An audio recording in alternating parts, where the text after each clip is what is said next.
Hello and welcome to this very special episode of Frankly Speaking. And joining me this morning is Mr. Piyush Goyal, Union Commerce Minister. And pleasure to have you. For you, it's a personal milestone day, centenary birth anniversary of your father. And I've seen the way your career has moved on the principles that were set up by your father. Congratulations to you, Mr. Piyush Goyal. Thank you very much, Navikaji. I do remember with great fondness all that I've learned from my father, and truly a person, very simple, very humble human being who was always focused on doing good for all the people around him and for the country. But it's also very nice that I get this opportunity to congratulate you on the 20th anniversary of Times Now. Milestone year, I think, full of achievements for you personally, having spearheaded from the launch date until the celebration today. Wonderful journey, heartiest congratulations and best wishes for a glorious future.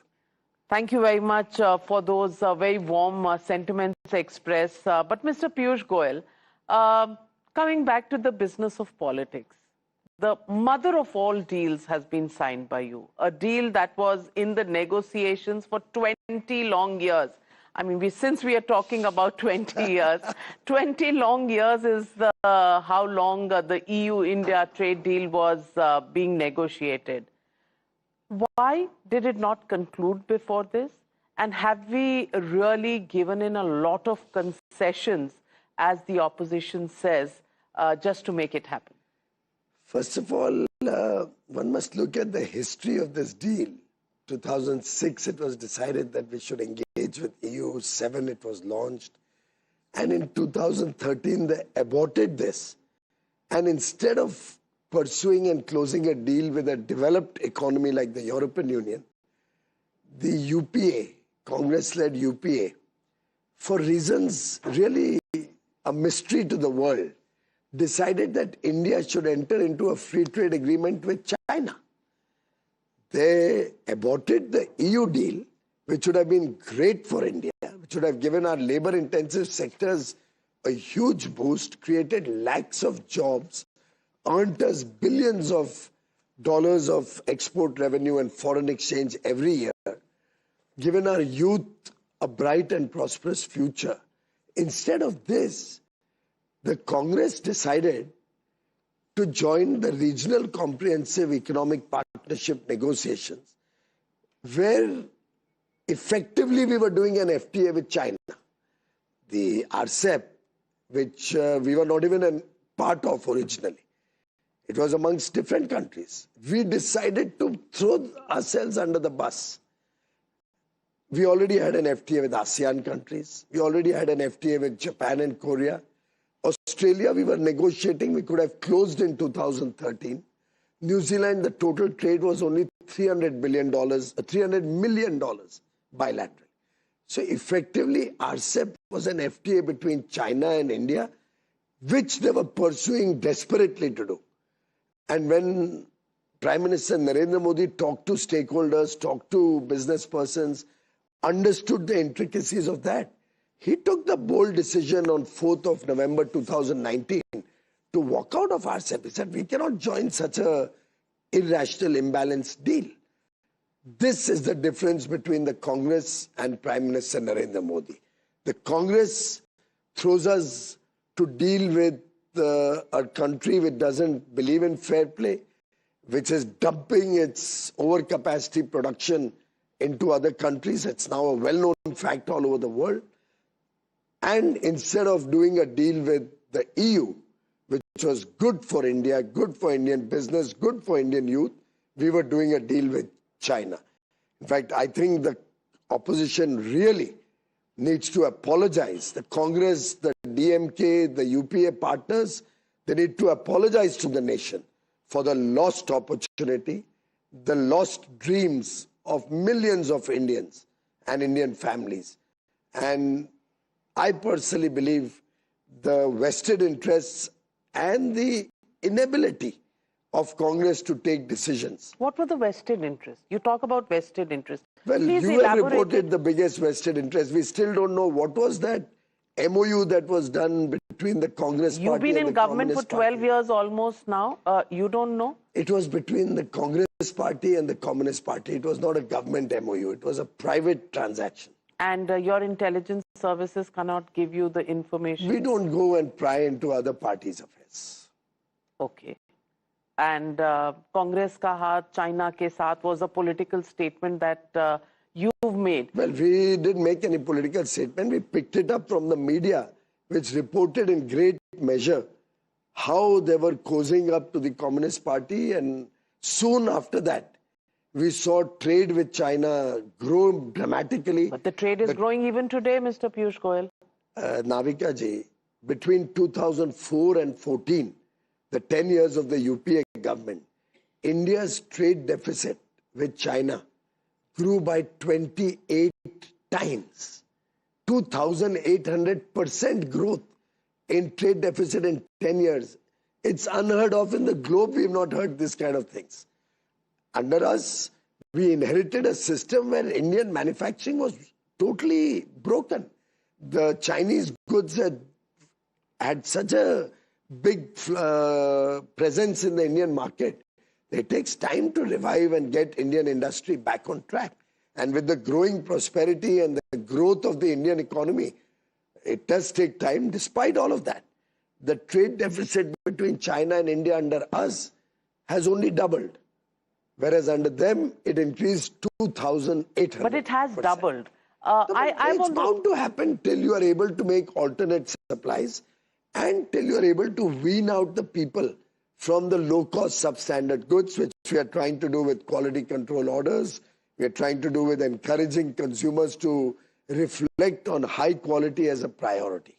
So are you saying, please correct me if I'm wrong, are we looking to reduce our ties, at least on the trade front with China, become more self-reliant, or are we not? What is the policy document? Because we've seen this hot and cold going up and down. Please understand, self-reliance does not mean that everything will be made in-house and nothing can be imported. There will be areas, there will be items which we will need to import because the manufacturing cost or the advantages, there could be some advantages that other countries have over us, maybe scale of operation, maybe availability of raw material. So we are per se we are opening our economy to the world. We are not looking inward only. So we are going to look at international trade, both import and export. What we want is fair play. What we want is honest pricing. What we want with our trading partners is equal opportunity to import and export and have a win-win for both. And that is what we get with the EU deal. And we have had to compromise on nothing. It's a deal that protects the sensitivities of all our vulnerable sections of society. Farmers, fishermen, MSMEs, dairy, poultry, all are protected. Steel and aluminium? Sorry? Steel and aluminium? On steel, we get the most preferred position, whereas without an FTA, we would have got only 950,000 tons of potential zero-duty exports to the EU. Now we are hoping to go upward of 25 lakh tons, which is almost 2.5 times. And they have given us confidence that they will ensure that we get a most preferred priority even amongst all the other nations in our export of steel to European Union. Mr. Piyush Goyal, nothing really happens in isolation. And that was very evident when we heard the President of the European Council as well as the European Commission talk about how this trade deal upholds a rules-based international order. A statement was also made that this trade deal offers stability at a time when tariffs are being weaponized. We all know where the reference was being made. I want to ask you, please, for the common man of India, can you explain to us, is this a substitute for other deals that we may get into? Or Did this deal hasten up because of the weaponization that's happening globally? Well, I can assure you that when we started negotiating this deal, we announced that we will start discussions in 21 at the Porto summit of Indo-EU, where at that point of time, by coincidence, Mr. Antonio de Costa was the Prime Minister of Portugal, person of Indian origin. Mid-22, we launched negotiations. We've had 16, 17 rounds of negotiations through the last 3.5 years. It's been a long haul, a lot of negotiations, a lot of patient discussions, a lot of jostling for access, jostling for a better deal on both sides. And we have culminated that into a real powerful instrument, a win-win, which will help India in its growth journey, which will give us tremendous access, particularly in labor-oriented sectors, and which will make products for the common man cheaper for our consumers, where we do not have manufacturing capability and are otherwise also required to import. So it's truly a win-win partnership. I don't think any trade deal depends on other trade deals. Everyone stands on its own footing. As far as India is concerned, we negotiate a deal based on what is our national interest, what is good for our people, good for our businesses, good for our country's growth, and every deal will be looked upon from that lens.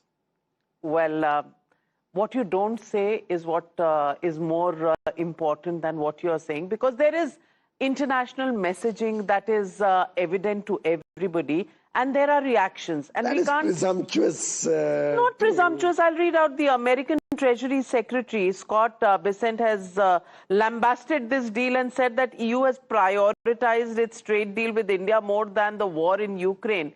Clearly, mirchi to lagi hai. I don't know about other countries or what other countries' reactions are. I know that as far as India is concerned, we believe our national interest is paramount. Prime Minister Narendra Modi recognizes that India, in its journey to become Viksit Bharat, a developed and prosperous nation by 2047, will have to engage with the rest of the world.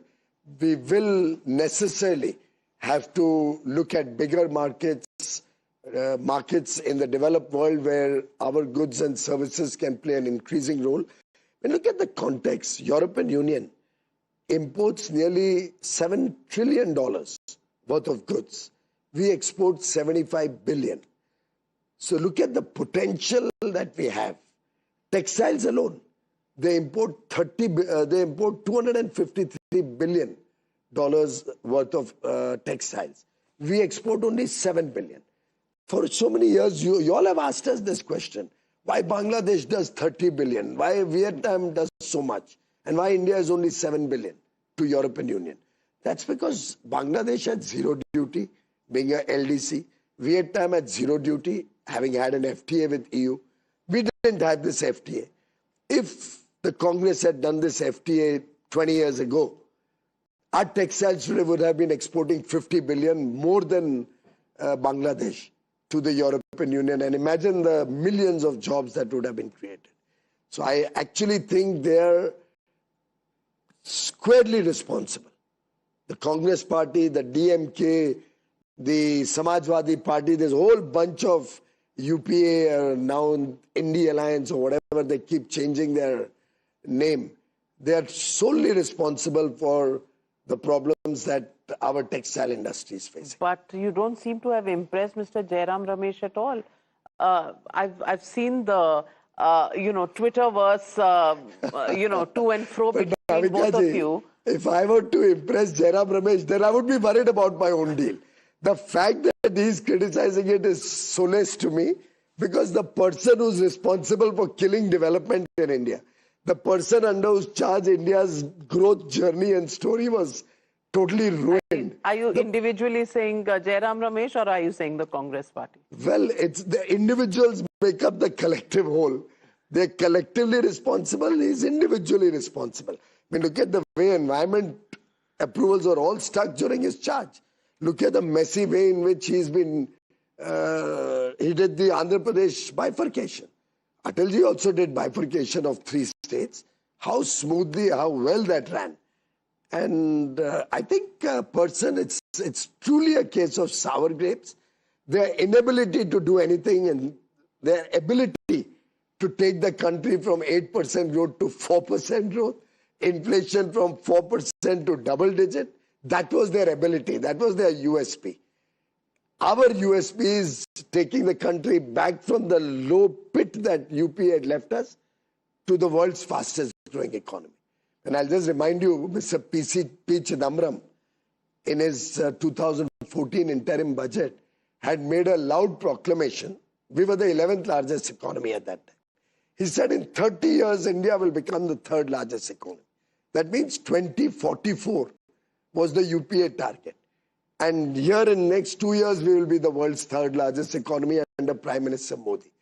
That is the difference between action, between good governance, between a vision for India, between concern for 140 crore Indians, versus a Congress government of corruption, scandals, lethargy, inability to take decisions, and leave everything hanging like they did with the EU deal.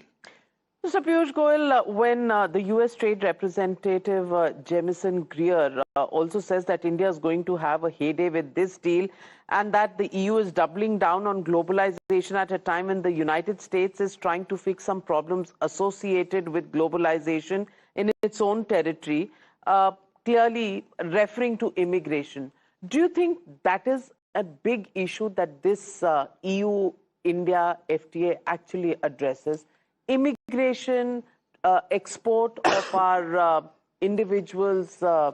Navika ji, this visit of Her Excellency Ms. Ursula von der Leyen and His Excellency Mr. De Costa is historic. What Prime Minister Modi has done in this visit is elevate this relationship to unparalleled heights.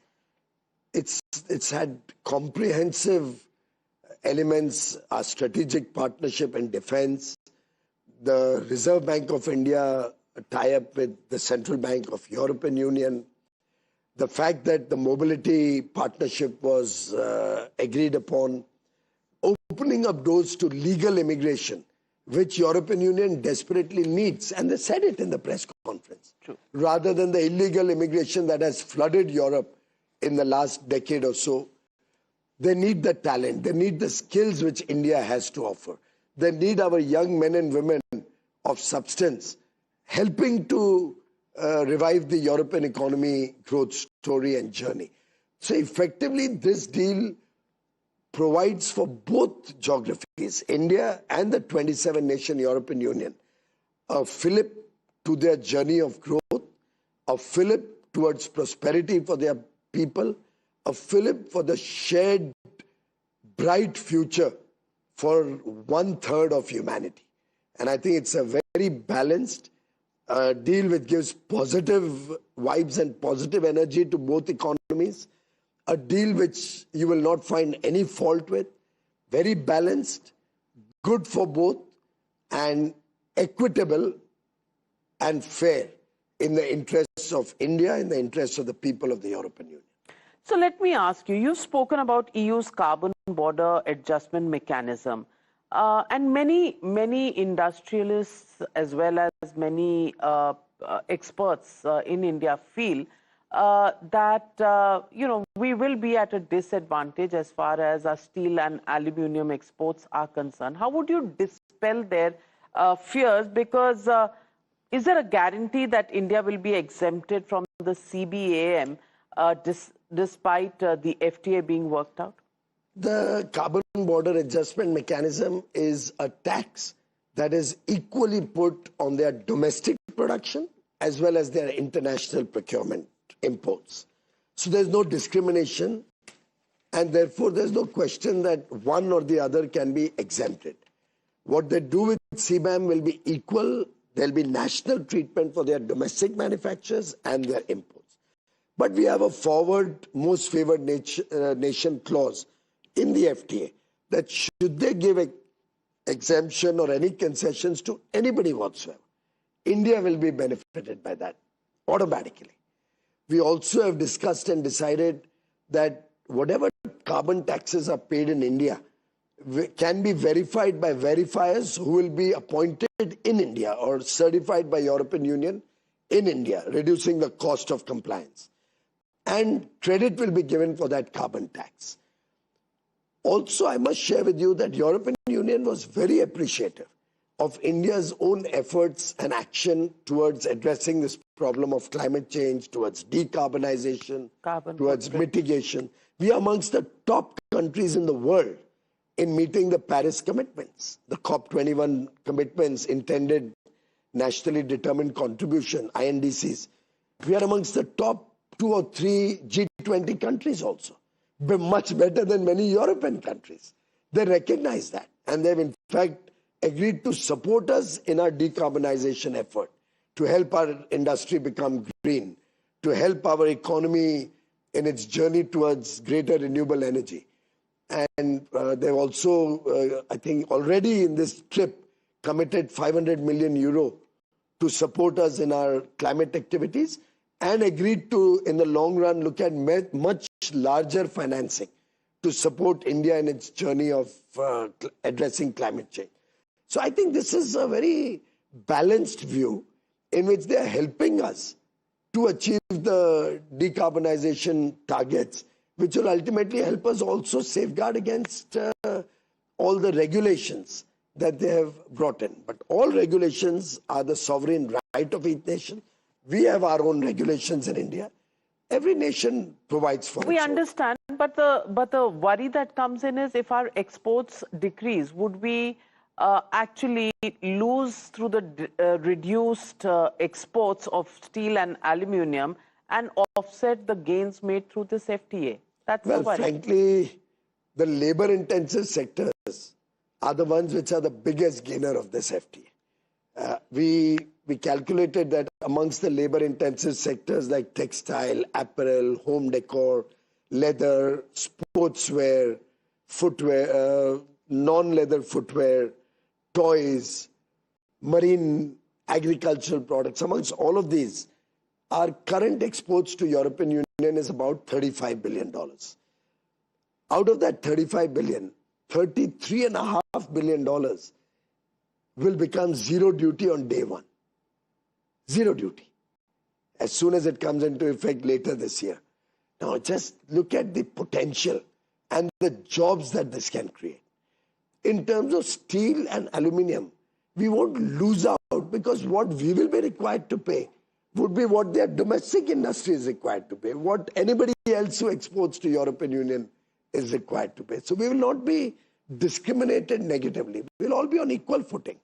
And we have an advantage because we are one of the lowest cost producer of steel products and aluminium. The world's most efficient steel plant is in India. And when I talk to them, they say in the next 3 or 4 years, we'll have a lower carbon footprint than even European companies. So we would actually be at an advantage because of CBAM. Their companies will be paying $80 or whatever, 80 euros per ton that the CBAM cost is estimated to be. And our Indian exporter will be paying zero. So on the contrary, we will end up having an advantage as far as CBAM goes. But in the overall scheme of things, when you prepare an FTA, you look at a balance and you look at what is going to happen without an FTA and what is going to happen with an FTA. And you see the benefits that an FTA gets you and you find that, wow, this is a great deal. It provides huge opportunities for India. We've got to do it. So we're also speaking on the eve of the union budget presentation tomorrow in Parliament. I want to ask you, was unemployment a major agenda behind some of the recent trade deals that you've been doing? EU is one, New Zealand, UK. You've done some 4 or 5 trade deals in the recent past. I've done 8. 4 in the last 6 months, 7 months. But all 8 of them are with developed countries with whom we have no competition, where we complement each other. Australia, New Zealand, the 4-nation EFTA bloc, their per capita incomes are as high as $200,000 per person. UK, the 27-nation European Union, Oman, and UAE. All 8 are with developed countries.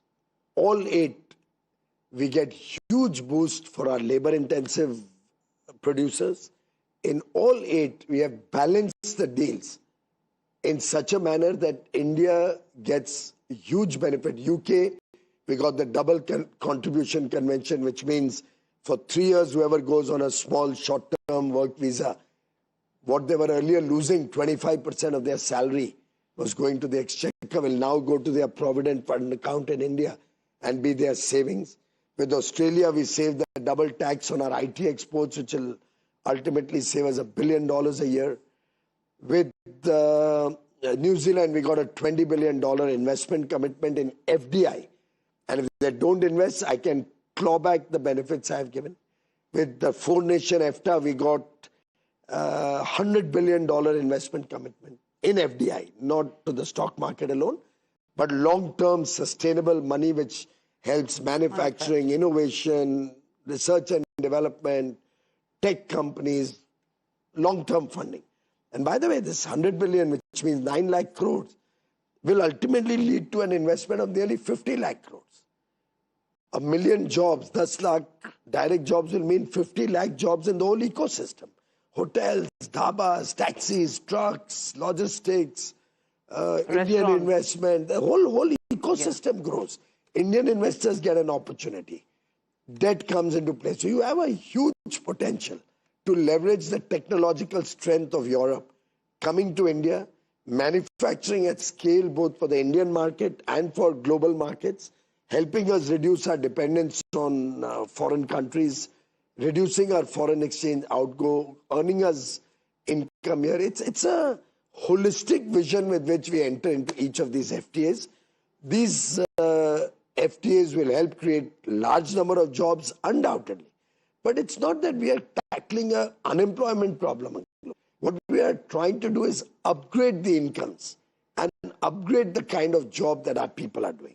Unemployment is at one of its lowest levels ever in India. Well, it was in 24 at 3.2. It's back to 4.9 or but so. what we are trying to do is upgrade the job of our young men. The toughest question I want to ask you, Piyush Goyal. Sure. How will you impress Mr. Rahul Gandhi? Will you be able to convince him? He thinks the economy is dead and he thinks your path is wrong. Well, I just explained what his government had done in terms of the economy. We brought it down to abysmally low levels. We were a fragile 5 economy. We were, our Indian passport had no value. समझा रहे हो. नहीं समझा नहीं रहा हूँ मैं तो असलियत बता रहा हूँ. अब देखिए अब मैं कुछ ज्यादा बोल दूं तो उसका गलतफहमी हो सकती है, पर आप भी जानती है कि समझने वाले समझ जाते हैं. अब जो ना समझे उसकी हम कैसे जिम्मेदारी लें? जिसकी काबिलियत ही ना हो समझने की, वो जिम्मेदारी तो हम नहीं ले सकते. Let me ask you, there is a buzz, and the social media buzz on the India-EU deal was all about how cars will become cheaper. And then that was the expectation on day 1. And on day 2, it was कि यार कुछ नहीं होने वाला. All of them are produced here, so they are not benefiting from that 110% duty coming down to 35%. Can you please explain to those who are looking to buy, let's say, an Audi or a Maserati or a Lamborghini or a Mercedes? ये जनता की सरकार है, ये आम आदमी की सरकार है. आम आदमी जो गाड़ियां खरीदता है वो आज भारत में बड़े अच्छी क्वालिटी की बनती है. We have very good car production in India. 90% of the cars sold in India are in the range of between 12, 13 to 20 lakh rupees. And all of those cars, it's impossible that any European manufacturer can produce in Europe and come and sell in India, even if we were to make it duty-free. So those cars are protected. No quotas have been given in those cars up to 15,000 Since you are upgrading everybody's incomes, will they be able to upgrade their cars? Well, those who are looking for more expensive cars and luxury cars, they would probably get an advantage. And all our consumers will get an ability to start looking for better cars. When does it come into effect? As soon as the agreement comes into effect, we'll give a quota in petrol engines, petrol diesel engines, for which will gradually increase from year 1 to year 10. In electric engines, we'll start giving a quota from year 5, which will increase from year 5 to year 14. But even at the end of year 14, we have given a quota of 250,000 cars. In 14th year from now, India will be selling nearly 1.5 crore cars. So it's a small quota. But let me explain to you, this is exactly what the European manufacturers wanted. They recognize that they cannot compete in the low-end cars, below 15 or 20,000 euro. They do wish to bring to India better quality and more expensive cars. But they recognize that with Indian costs of manufacturing, they'll never be able to be competitive. What they really desired, and I've had extensive discussions with their manufacturers, they said all we want is the ability to, let's say, to bring 3 models, 5,000 cars, and test the Indian market. Maybe one of them will work. And then we would like to bring that car to India and manufacture it in India, because after sales service, spare parts, having a network all over India, all of these things can't be done from sitting abroad. You just saw another manufacturer from another country came to India but could not sell because he's not manufacturing. He's trying to bring it from other countries into India. It doesn't work that way. India is such an attractive manufacturing destination today that what they only want this quota is to test market. Once they, because if they set up an investment in manufacturing facility and then it doesn't sell, it's a problem. And some companies have had that problem in the past. This quota will be a win-win for India. This will bring those cars to India at a lower cost. They'll test market. Whatever model works, then they'll start manufacturing in India, both for the Indian market, which is growing by leaps and bounds, and for other countries like Africa, Latin America, other Asian countries, where they are not competitive from Europe, but can become competitive from India. And we already have FTAs with so many other countries and are expanding with so many more, that they can clearly see that India is now going to be a global player in many sectors, and automobile will be one of them. Just to give you context. Operationalized when? Give us a time frame. Navikaji, a small context. Even today, India exports $9 billion worth of automobiles, 2-wheelers, 3-wheelers, 4-wheelers, trucks, all of them put together. We only import 900 million. 9 billion export, 900 million import. Even today, we have such a huge surplus on automobiles. So when does it get operational? Because there are still some loose ends that you need to tie. There's no loose end. It's a proper document, but it has to go through a legal scrub. That means lawyers on both ends have to check the T's and commas and dots and full stops. After that, it's just a 90 days legal thing. Should take about, they expect 120. I've told them I'll do it in 60. So maybe you're right. 90. 90 mein ho jaye. Then they have to get it passed by their parliament, which should take another 2 or 3 months. Should not take long because all the 27 countries have welcomed it. It's a rare deal where 27 EU countries have welcomed. You can imagine how fair and balanced. opposition party को नहीं मनवा सकते. मुझे लगता है अगली बार वो Italy जाए तो शायद वहाँ के लोग उनको ज़्यादा अच्छे तरीके से समझा पाएं. Well, let me ask you the question everybody is asking, because you also wear a political hat. There is in this winter in the north, there is the temperature soaring in Tamil Nadu. Are you still in the process of tying up an alliance, and do you think NDA really can challenge the DMK Congress alliance, which is even trying to rope in Vijay?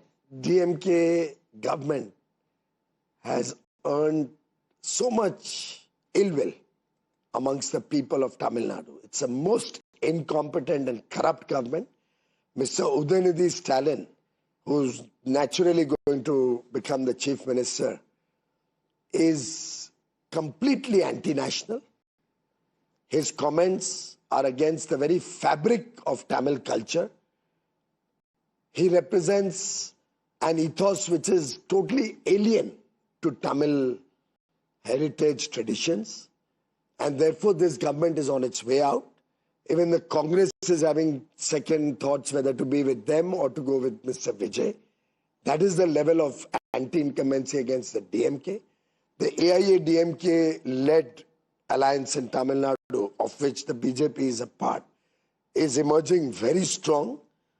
The Honorable Prime Minister launched the alliance on 23rd of January at the largest ever rally that Tamil Nadu has ever seen. We are all poised to give to Tamil Nadu a good government with the blessings and under the guidance of Prime Minister Modi and led by Edapadi Palaniswamy ji, who's going to be our face for Tamil Nadu. We are going to provide an excellent, good government, development-oriented government, which will provide both for the welfare of the people and the fast-paced development of the economy of Tamil Nadu. We are a family of like-minded parties. Probably in the next few days, you will see more parties joining us as the Vijay, your alliance grows. with the CBI will deliver Vijay to you? I don't even think we are talking to him. I think you have some No, the bad CBI intelligence reporting. The CBI is talking to him, so I thought maybe. I think, if I remember correctly, that case was handed over by the Tamil Nadu government. Yeah. And they are doing their job. I do not understand how and why everything is sought to be politicized. And where Tamil Nadu government has handed it over to them and they are doing their job, if we start casting aspersions, we are doing a disservice to the nation. Which is, probably right in a sense, but that's the time, times that we live in where everything is politicized. For example, chapter and verse has been written about the politicization of the Election Commission. And when you are looking for alliance partners, 2 and 2 will be added. The number that you get in the result, we don't know. But will you throw some lights? Has there been any conversation between you, because you're in charge of Tamil Nadu, with Vijay? Not at all. Not yet? Not at all. Are you possibly wanting to have him on your side? No. Will it add value? I don't think so. We've seen many stars come and go. Sir Kamal Hassan also came. He got a small 1.5 or 2% vote share. You look at the history of Tamil Nadu. Don't mix it up with MGR and Jayalalitha ji. MGR had spent a full 3 or 4 decades in public life before he became Chief Minister. Jayalalitha ji was tutored by MGR for many, many years and was a part of the political fabric of Tamil Nadu before she became Chief Minister. So, this kind of, we've seen this in Bihar, for example. All of you are all about a certain gentleman as if, he's going to become a kingmaker and he's going to become the king himself and he's going to change the politics of Tamil Nadu. You saw the final result. So personally, I think a fan following and fans coming and wanting to have a look at you, तो अमिताभ बच्चन आए तो मैं भी जाऊंगा देखने उनको. Such a charming person, such a great superstar. तो fan following और वोट में कन्वर्ट करने में ऑर्गेनाइजेशन लगती है. वोट में कन्वर्ट करने में व्यक्ति सोचता है कि मेरा भविष्य 5 साल का मैं क्या एक फिल्म को नजर में रखते हुए फिल्म स्टार को देखते हुए करूंगा या पॉलिटिकल एक्यूमेन और गवर्नेंस एबिलिटी देखूंगा.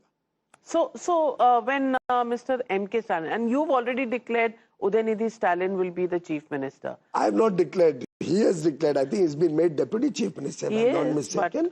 It's quite obvious that he will be the Chief Minister. And you've heard the kind of anti-Tamil, anti-India comments he has been making. But they've been stating that, Sanatan is a casteist belief and Hinduism is a casteist belief. It is that they stand against, not the Hindu religion as the North Indians see it. They even see this election as a fight between the Aryans and the Dravidians. I've seen so many debates on your channel and you have been asking them uncomfortable questions to which they never had any answer. That's completely against the ethos of Tamil Nadu and Tamil culture.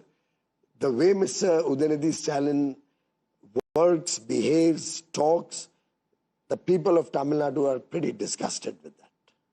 You're not talking about MK Stalin. Is that a deliberate strategy?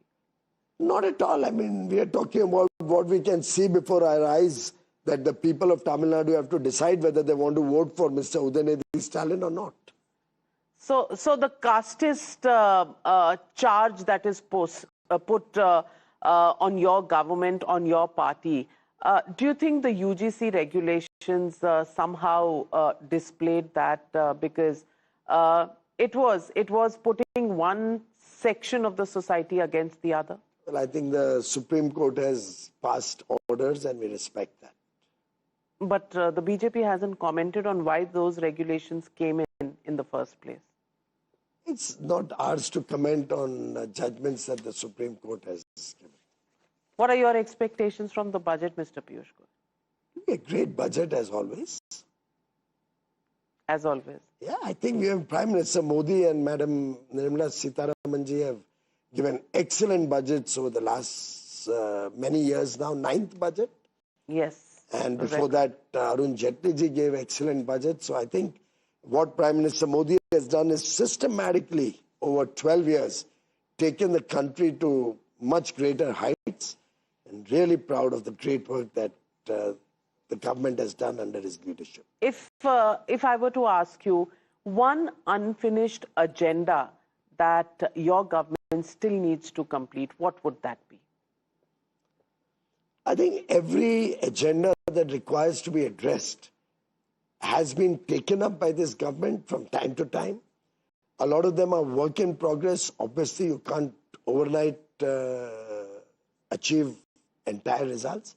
But on almost every score, this government has been relentlessly pursuing national good, the welfare of 140 crore Indians, a brighter future for our farmers, for our fishermen, for our small industries, MSMEs, providing opportunities to our young men and women, whether through Startup India, Stand Up India, Make in India, promoting manufacturing in a big way, engaging with modern technology like no other country is, whether it's artificial intelligence, whether it's quantum computing, machine learning.